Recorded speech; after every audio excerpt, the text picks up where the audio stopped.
अच्छा, अब ऑफिशियली गौतम गंभीर ने टीम इंडिया का चार्ज ले लिया है, तो अब आप कह सकते हैं मामला गंभीर है। नमस्कार, मैं हूं सृजन श्रीवास्तव और आप देख रहे हैं सृजन स्फीयर।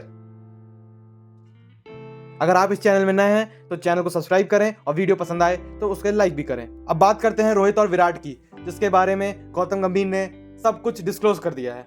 जो लोगों के मन में सवाल चल रहे थे कि 2027 के वर्ल्ड कप में ये लोग खेलेंगे कि नहीं, लेकिन गौतम गंभीर ने कह दिया है, टर्म्स एंड कंडीशन रख दिए म्यूचुअल फंड्स की तरह, और उन्होंने कह दिया है कि अगर ये दोनों फिट रहेंगे तो ज़रूर खेलेंगे। अब बात करें विराट कोहली की फिटनेस की, तो उस पर तो कोई सवाल ही नहीं उठता, लेकिन रोहित को अपना फिटनेस पे थोड़ा ध्यान देना पड़ेगा, क्योंकि 2027 में रोहित 40 साल के हो चुके होंगे। और मुझे याद नहीं कि इसके पहले कौन सा कैप्टन 40 साल की एज में भी क्रिकेट खेला। मुझे तो नहीं लगता कोई खेला था, क्योंकि धोनी मैक्सिमम 38 ईयर्स के थे जब 2019 में उन्होंने वर्ल्ड कप खेला था। और अब बात करते हैं एक और सवाल, क्वेश्चन नंबर 2, जो गंभीर से पूछा गया कि सूर्या को T20 में कैप्टन क्यों बनाया।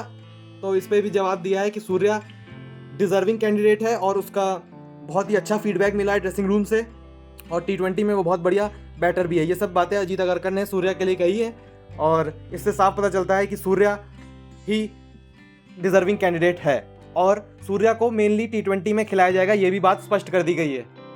जी हाँ, बिल्कुल सही सुना आपने। पहले जैसे गौतम गंभीर ने कहा था कि सूर्या को टेस्ट में भी खेलना चाहिए, लेकिन अब क्लियर कर दिया है कि सूर्या मेनली T20 पर ही फोकस करेगा, क्योंकि वो T20 का बहुत ही अच्छा बैट्समैन है।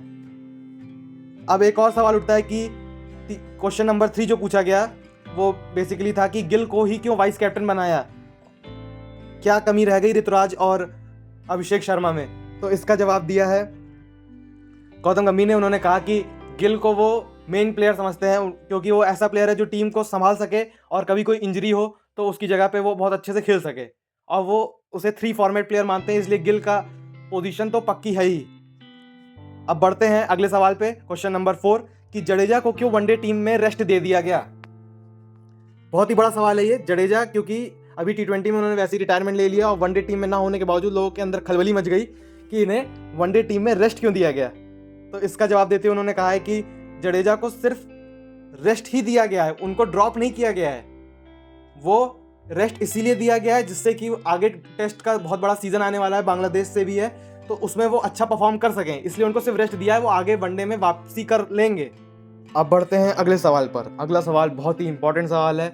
अब उनसे पूछा गया कि कोहली और गंभीर के रिलेशन अब कैसे हैं, तो जो बहुत ही सुर्खियां बटोर रहा था, तो गंभीर ने भी कह दिया TRP की बात अलग है, लेकिन उनकी कोहली से बहुत बात होती है और वो कोहली से उनके बहुत अच्छे रिलेशन हैं। भले ही वो IPL में उन दोनों की टीमों के बीच आपस में भले ही बहस हुई हो, लड़ाई हुई हो, लेकिन वो अपनी टीमों के लिए खेल रहे थे, अपनी टीमों के लिए लड़ रहे थे, तो वो बात जायज़ है। लेकिन उन्होंने, गंभीर ने बात क्लियर कह दी है कि विराट कोहली एक वर्ल्ड क्लास एथलीट और वर्ल्ड क्लास क्रिकेटर हैं, और वो दोनों पूरी मेहनत करेंगे इंडिया को जिताने में। ये बात दिल को छू गई कि वो इंडिया को जिताने के लिए दोनों मिल के मेहनत करेंगे और इंडिया ज़रूर जीतेगी।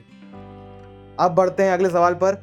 यह सवाल भी बहुत ही जायज़ है कि हार्दिक को कैप्टन क्यों नहीं चुना। ऐसी क्या कमी कर दी थी हार्दिक ने, T20 वर्ल्ड कप में पूरी जान लगा दी, इतना मेहनत करने के बावजूद हार्दिक ने ऐसा क्या कमी कर दी कि उन्हें कैप्टन नहीं बनाया गया। तो इस पर गंभीर ने कहा कि हार्दिक एक बहुत ही क्रूशियल प्लेयर है और उसका खेलने का तरीका बहुत ही अच्छा है, और वो फास्ट बॉलर ऑलराउंडर है। ऐसे ऑलराउंडर जल्दी मिलते नहीं हैं, तो उन्होंने कहा है कि हार्दिक को वो मेन प्लेयर समझ रहे हैं, इसलिए उसको वर्कलोड कम रहे और वो अच्छा परफॉर्म कर सके, इसलिए उसको कैप्टन नहीं बनाया है। और एक रीज़न और है कि वो इंजरी प्रोन प्लेयर है, इनको बहुत जल्दी इंजरी हो जाती है। वहीं सूर्य कुमार यादव लग के खेलता है, उसको कोई इंजरी नहीं होती, कोई दिक्कत नहीं होती, इसलिए ये भी एक वजह रही है हार्दिक को कैप्टन ना बनाने की। बढ़ते हैं अगले सवाल पर कि मोहम्मद शमी की वापसी कब होगी।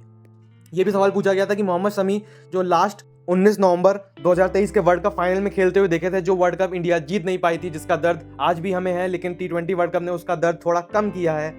लेकिन लोगों का सवाल तो ये बनता था कि मतलब मोहम्मद शमी क्यों नहीं वापस आ रहे हैं, क्या दिक्कत है, क्या प्रॉब्लम है। तो इस पर भी उन्होंने एकदम क्लियर स्टेटमेंट दे दिया है कि मोहम्मद शमी की वापसी बांग्लादेश सीरीज से हो जाएगी, जिसमें इंडिया को 2 टेस्ट मैच खेलने हैं। पहला टेस्ट मैच चेन्नई में खेलना है, दूसरा टेस्ट मैच कानपुर में। और आज के लिए बस इतना ही। इसी के साथ हम इस वीडियो को समाप्त करते हैं। अगर आपको ये वीडियो पसंद आई हो तो वीडियो को लाइक और चैनल को सब्सक्राइब करना ना भूलें। मिलते हैं नेक्स्ट वीडियो में और अपडेट्स के साथ।